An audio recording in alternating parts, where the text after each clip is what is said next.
to get, and we want to try to answer some questions, and then, God willing, what time we left, we'll straighten you out and straighten you up. Amen.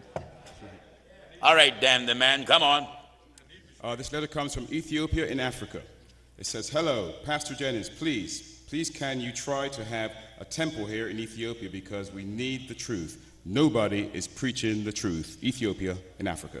Now, I can't begin to tell you the amount of letters I received just for that request. And that's from Ethiopia, which is the eastern part of Africa, if I'm not mistaken. Now, brothers and sisters, if I was a false prophet like Creflo O'Dollar, amen. Here's this man can get on television and ask for $65 million just to buy him a luxury jet. Yeah. And undoubtedly, he may get it. Oh, yeah. Here we need, the truth of God needs millions of dollars. Millions. And what would you do with it, Pastor Jennings? We would open up temples all around the world. Oh, yeah. We'll set up businesses so people in the temples could be employed. Oh, yes, we would. Oh, yeah. I wouldn't take it and buy me a yacht. No. No. I wouldn't take it and buy me a jet. No. If there was a millionaire, someone asked me one day, if a millionaire actually called you and wanted to give you a private jet, will you accept it? I told him, no, I would not accept it. In fact, I would suggest to him, give me the money instead so I can continue to build temples and I use regular commercial airlines. Right. Yeah. You know, because with a gospel like this, you got to watch who's flying you around. Huh? Amen. You know, because you may find yourself descending. That's right. Before time. You know, so I have to be very careful about things like that, you know. So yes, we do. The truth of God needs millions of dollars because the truth of God is in demand. We would like to be on television 7 days a week. Amen. Several times a day. Yeah. That's not asking for too much, is it, folks? Look at these false prophets. They're on television so many times in one day.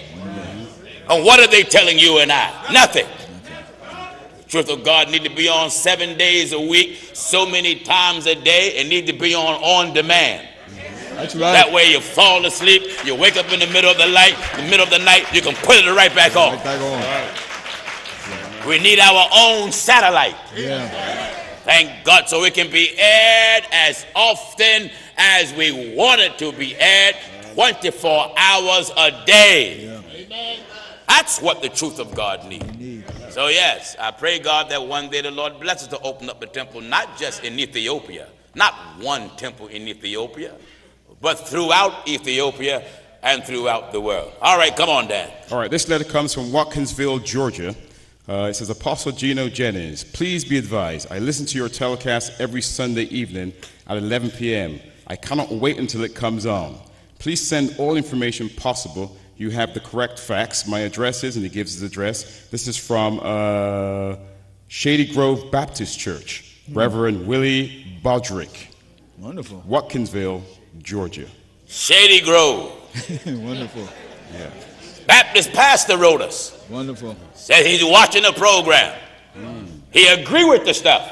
Amen. Let me say to Shady Grove, thank you for watching.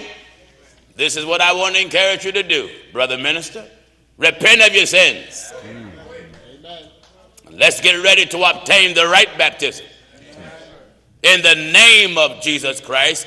That's the name of the Father, Son, and Holy Ghost. Amen.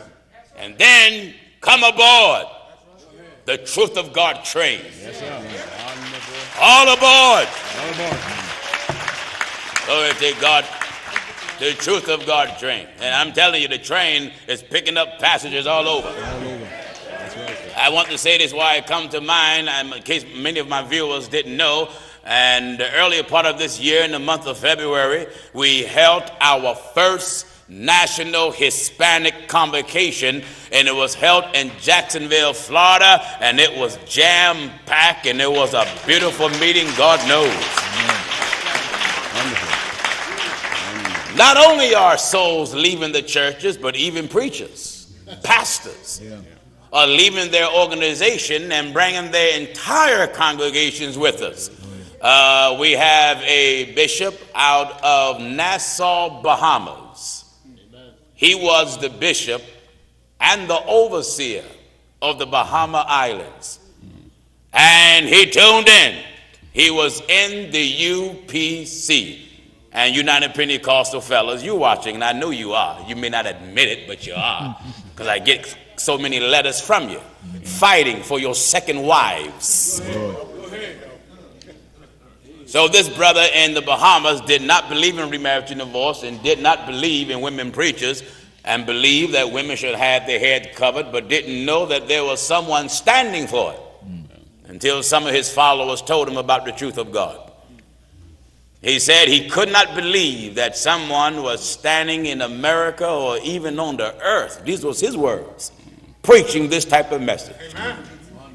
He contacted the bishops and the head bishops of the UPC and sent in his letter of resignation. And now he brought all 4 churches. He came here to Philadelphia and spent 3 days with me. We had business meetings for 3 days, discussing Bible and discussing doctrine. And then in turn, I flew to Nassau, Bahamas with him. I went there to see him on business, not on vacation, on business. The day I landed, the moment we hit the ground, we had our first business meeting for about 3 or 4 hours. After that, we got back on the plane, went to another part of Bahamas, spent the night there. The next morning, we got back on the plane, came back to Nassau, Bahamas, where we had some television viewers watching us, and we let him baptize them in the name of Jesus Christ. Wonderful, wonderful, wonderful. So after several meetings, and he took me to see the work that he's doing, he said, I know of the truth that it was God himself that connected me to you. He said, what hurts my heart, I waste over, I believe if I'm not mistaken, 28 years in the UPC, in the United Pentecostal. He said, I wasted those years. He said, if I would die right now, I don't have a minister among me to take over this work. He said, but since God have blessed me to meet you, he said, I know the gospel will be preached and the people would be saved. Isn't that a blessing? So we have 4 new branch temples in the Bahama Islands. I want to say to all of my viewers that watch the program on internet from the Bahamas, you email me quickly so we can give you the address. Those that watch us in the Bahamas, we already are sending them there. They're going down in the water in the name of Jesus Christ, and he's so happy he don't know what to do with himself. He said he have never seen nothing like this in his life to happen. He said, brother, I have to hurry up and get back because I want to hear some more good old-fashioned preaching. And if you got the right spirit, you want the old pathway. That's right.